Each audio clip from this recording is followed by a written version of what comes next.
My dear students of BCom second year, advanced అకౌంట్స్లో మనకి important questions ఇమ్మని అడుగుతున్నారమ్మా పిల్లలు.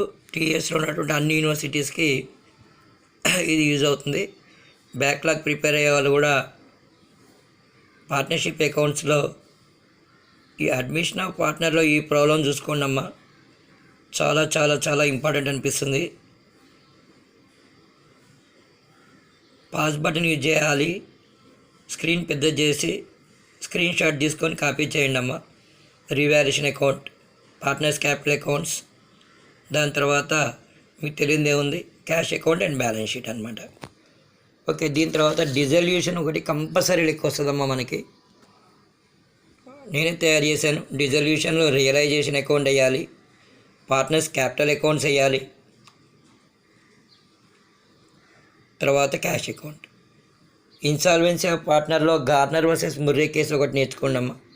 Fixed capital and fluctuating capital ఒకటి బాగా నేర్చుకోండి, థియరీలో వస్తుంది మనకి. అలాగే profit and loss adjustment account అని చెప్పి ఒకటి ఉందమ్మా.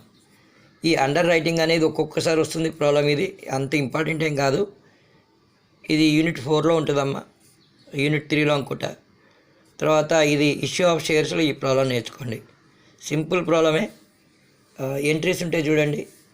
And differences between shares and debentures నేర్చుకోండి. Differences between equity shares and preference shares ఒకటి థియరీ నేర్చుకోండి అమ్మ.